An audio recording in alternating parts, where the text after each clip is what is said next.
aos nossos corações nessa noite, capítulo 12 do Evangelho de João.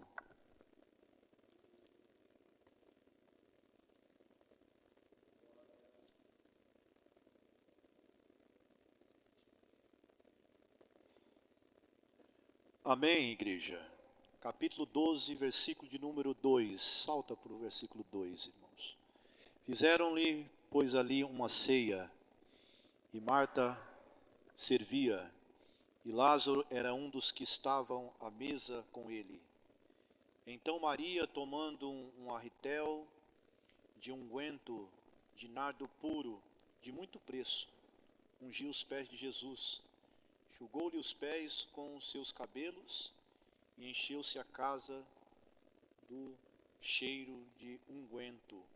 Então um dos seus discípulos, Judas Iscariote, filho de Simão, que havia de traí-lo, disse: por que não se vendeu esse unguento por 300 dinheiro e não se deu aos pobres? Até aqui. Igreja, ser pastor não é fácil. Ele tem que ter essa chamada, pois entendemos que ele tem que lidar com muitos tipos de pessoas, com vários tipos de personalidades, diferentes pontos de vistas, culturas, famílias diferenciadas. Não sou um corporativo, não é porque eu sou pastor que eu estou falando isso, que eu não nasci pastor. Então, assim, um dia eu fui ovelha e continuo, de certa forma, sendo ovelha. Então, ele tem que saber lidar com vários pontos dentro da igreja. É igual eu sempre falo para Miriam. Eu falo assim, o único que não pode faltar na igreja é o pastor. É verdade ou não é? Todo mundo pode faltar, mas o pastor não pode faltar na igreja. Não pode. Esses dias eu fui lá na igreja do pastor Edson. Pastor, o senhor já saiu da igreja do senhor. Nós vemos irmãos já me cobrando. Né? Então, assim, é complicado, né? A gente deixar a igreja da gente. As pessoas já falam, você não pode sair, pastor, você não pode sair. Então, assim, no momento a princípio a gente quer ficar bravo um pouco, mas depois a gente se sente lisonjeado, porque dependendo do ponto de vista, é sinal que a gente é importante, uma figura muito importante na igreja. Por que eu estou dizendo isso, irmãos? Porque o texto que eu li, Jesus é o maior pastor que tem, a Bíblia fala que ele é o sumo pastor das ovelhas. Dentro desse texto, eu acho que já preguei sobre esse texto, e talvez vocês também já pregaram nesse texto aqui, e ele é interessante. Eu chamo ele assim, se fosse para dar um tema, de mini-igreja. É interessante, mini-igreja é interessante. Por quê? Porque aqui dentro desse texto, ele vai nos propor um desafio de uma perspectiva, de uma visão, como que a gente vê Jesus. Como a ideia, como que a gente percebe Jesus quando ele está num ambiente. Por isso que eu chamo de mini-igreja. Porque aqui dentro desse texto tem pelo menos 4 tipos de personagem. Eu não vou pregar, irmãos, prometo. Uma hora a gente pode vir aqui, ou a igreja de vocês, ou vocês mesmo pregar esse texto, não tem problema nenhum. Mas aqui tem 4 personagens que chamam-nos atenção, tirando Jesus. Tem aqui o primeiro personagem que a Bíblia vai falar, que é Maria. Depois, em seguida, fala Lázaro. Depois, logo vem, ou melhor, vamos voltar a fita. Primeiro vem a figura de Marta. Depois a figura de Lázaro. Depois a figura de Maria. Depois a figura de Judas, no versículo de número 4. Então são 4 personagens que se diferenciam dentro do mesmo contexto. É interessante que está no mesmo lugar, na mesma hora, na mesma circunstância, porém com visões diferenciadas, pontos diferentes. Isso chamado dedução, intuição e percepção, que muitas vezes falta a nós. Eu sempre digo, quem está em cima de uma montanha vê mais do que o que está embaixo, é lógico. A lógica é essa, você vai ter uma visão mais ampla. E dentro desse texto, a Bíblia apresenta algumas qualificações, podemos dizer assim, desses personagens que são uma família muito querida por Jesus, que são 3 irmãos. Marta, provavelmente Marta era a irmã mais velha, porque quando se destaca assim sempre a primeira, provavelmente Marta era a irmã mais velha, Lázaro provavelmente do meio e Maria era a caçula. E aqui diz que, interessante que acho que 2 ou 3 textos que falam sobre Marta, toda vez que fala sobre Marta, ela está o quê? Servindo. Todos os textos que falam sobre Marta, ela está servindo. O problema, irmãos, não tem nenhum servir. Servir é muito bom. Deus pede para nós servirmos a Ele. Servimos ao Senhor com a alegria, apresentai-vos a Ele com cântico. Deus pede para nós sermos os seus servos. Só que o servo, ele tem um problema, irmãos. Que problema, pastor? Ele tem uma deficiência, porque o servo só faz o que o Senhor manda. Só que o Senhor manda. Ele só está satisfeito com um princípio de mandar. Por quê? Porque ele é condicionado a isso. Que até então o servo de hoje é diferente do antigamente. Antigamente ainda é pior ainda, que a palavra servo aqui é escravo.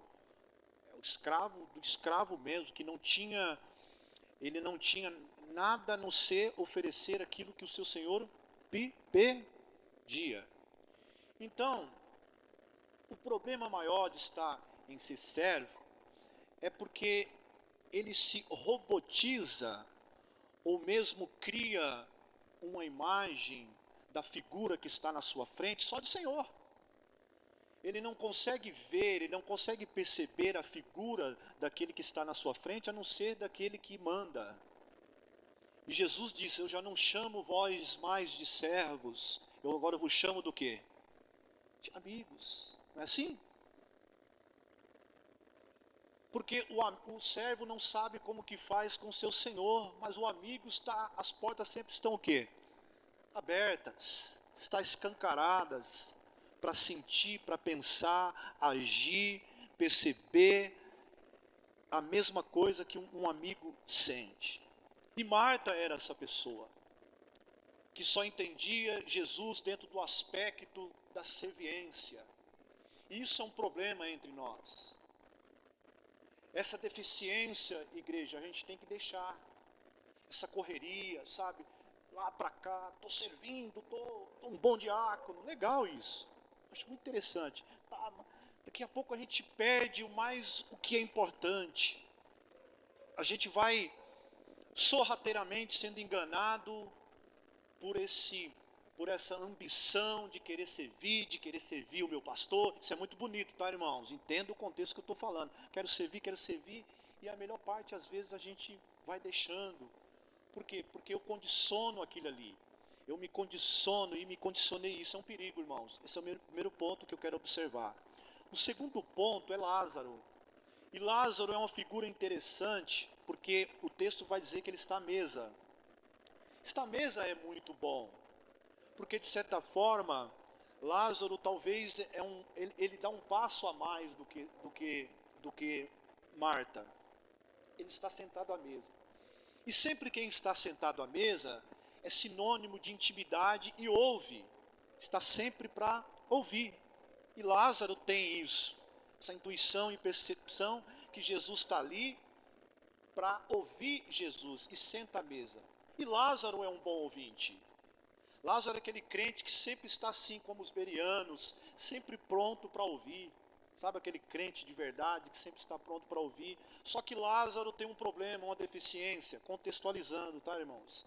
Que o ouvir é muito bom, só que se eu ouço e não passo aquilo que eu aprendi, por fim eu sou um egoísta. E só sentar à mesa para Para me servir é muito bom, irmãos, mas a mesa não só foi feita para me servir. Eu tenho que usar a educação. Muitas vezes que nós sentamos, eu e a Miriam, e o Giovanni e o Leonardo na mesa, pega isso aqui, pega lá, dá isso aqui, dá lá, entendeu? Então assim, o crente Lázaro é muito bom, ele ouve, só que você tem que tomar muito cuidado com aquilo que só você aprende, é muito bom, mas passa a sua experiência, passa aquilo que você está aprendendo. E a terceira pessoa, eu falei que ia ser rápido, outra hora a gente poderia desenvolver mais isso. A terceira pessoa aqui é quem? É quem, irmãos? É quem, irmãos? Hã? Não, no aspecto negativo, quem que é? É Judas. Judas, eu comparo ele como o interesseiro. É a pessoa que está com Jesus, mas tem um interesse. É o cara egoísta, egocêntrico e narcisista. E não tem esse tipo de pessoa na sua igreja lá, não também tem na minha, lá na sua igreja também não tem, aqui no Jardim Fortaleza aqui também não tem. Só lá na igreja da França que tem, mas aqui em Guarulhos, graças a Deus, a gente não tem crente interesseiro. E que eu poderia usar outro jargão, ou no jargão mesmo, uma frase um pouco mais pesada, traidor mesmo, porque o texto vai dizer que ele é traidor, mas eu quero ser suave nas minhas palavras e dizer que ele é um interesseiro, porque de fato mesmo, Judas é um interesseiro. Ele está com Jesus porque ele pensa que Jesus vai lhe conceder alguma coisa, aos aspectos das coisas daqui. Então, o problema é que você tem que saber, meu irmão e minha irmã, por que você serve a Deus? Por que você está aqui? Qual é o motivo? Qual é a aspiração sua? É de sempre interesse próprio, de querer, aspas, arrancar uma coisa de Deus? Suas orações são cheias de egoísmo dentro de si? Vou lá na igreja porque eu quero a minha bênção. Não tem importância nenhuma. Mas toma cuidado para que você não crie um hábito ou mesmo um vício que você só vai na casa de Deus para arrancar uma coisa de Deus. Isso por fim é interesse egoísta. Agora, a terceira, ou melhor, a quarta personagem que aparece aqui, que quebra todo o protocolo, que quebra todo o esquema, a mesmice do servir, do ouvir e do interesse, a Bíblia fala que é uma jovem chamada Maria, que ninguém dá nada para ela. Eu acho interessante que o texto, ele diz assim, então, essa palavra, diácono Vano, então, é como se a Bíblia estivesse dizendo assim, ela foge do que é corriqueiro, ela foge do que é normal, do que é trivial, ela foge disso. Então, quer chamar a atenção do que está por vir. É uma frase, é uma palavra que o que vai vir não é coisa comum, não é o algo de qualquer coisa. E o texto vai confirmar isso. Então, quem? Maria, tomando um arquitel, um vaso de unguento, de nardo puro, de muito preço. O que aconteceu com essa cena tão maravilhosa, irmãos? Ungiu os pés de Jesus, enxugou-lhe os seus pés com seus cabelos e encheu a casa do cheiro de unguento. São ações e decisões que mudam todo o contexto, muda tudo que é corriqueiro, que é serviência, que é de interesse. Aqui não tem interesse. Aqui não tem a palavra de interesse. Aqui não tem ego. Aqui só tem aquilo que eu posso oferecer. E o que eu posso oferecer é isso, o que eu sou. É isso. O que Maria é? Maria é isso. Maria é o perfume, aonde ela passa, exala este perfume. E Paulo diz que nós somos o bom cheiro de Cristo. Paulo diz que você é o perfume de Cristo. Será que se eu perguntar aqui para o pastor Edson, para o pastor Odair, para o pastor Wesley e para qualquer pastor aqui e perguntar para você, qual categoria de crente que você se enquadra aqui dentro desse capítulo 12? Você é Marta? Só serve? Então, tá bem, mas vai mais além. Você é Lázaro que só ouve? Ou você é Judas que só tem interesse? Quebra o protocolo. Seja como Maria, que toma um unguento de nardo puro e muito preço ungiu os pés de Jesus, enxugou-lhe os pés com seus cabelos e encheu a casa de todo cheiro. Ah, irmãos, como é bom quando o pastor dá testemunho das suas ovelhas, não são assim? Nossa, aquela ovelha minha dá um prazer. Como que o Felipe é um jovem que exala perfume na igreja, aonde passa tem um bom testemunho, um cheiro aprazível, suave. O que você é dentro da igreja? O Espírito Santo te pergunta nessa noite, o que você é nessa noite? O que você tem sido para Deus e por fim também para o seu pastor nessa igreja?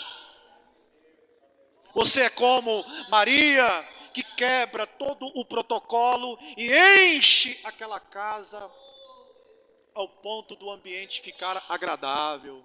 Sabe aquele crente que chega para resolver a questão?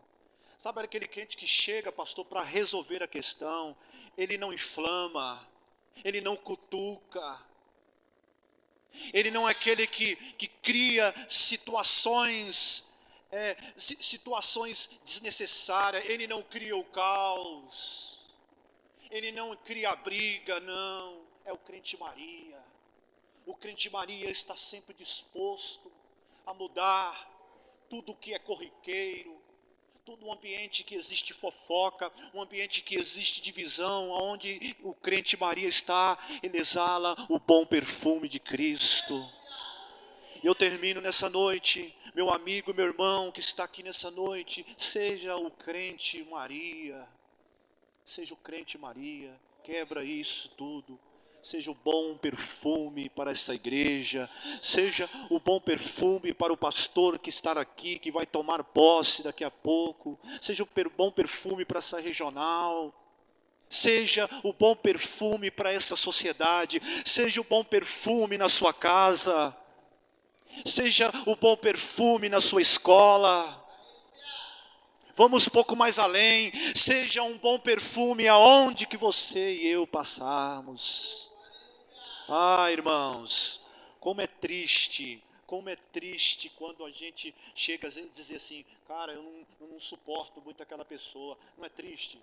Cara, eu vou falar uma coisa para você, a não ser, irmãos, a não ser se for por inveja, aí já, porque tem pessoa que tem inveja da outra, aí já é outra coisa, mas a pessoa falar que não me suporta, vou voltar, a não ser porque tem pessoas que têm inveja da gente, aí ele vai caluniar, vai fazer, mas tirando isso, cara, chegou aquele crente, linguarudo, fala demais, fofoqueiro, só cria divisão, não dá para ficar perto daquela pessoa, não faça isso. Seja como Maria, exala o bom perfume na igreja. Amém? Senhor, nós te agradecemos por essa palavra que o Senhor falou na noite deste dia. Que decisões que nós venhamos tomar, Pai, sejamos como Maria, que saiba oferecer o melhor. E o melhor, Senhor, é saber que Tu és aquele que sabe de todas as coisas, meu Pai. Nos ajuda a entender isso, Espírito Santo. Toque em nossa alma e nossa consciência. Nos ajuda a exalar o bom cheiro de Cristo na sociedade. Aonde nós estivermos, nós exalarmos o bom cheiro de Cristo em nossas vidas. Pai da graça, da força, em nome de Jesus.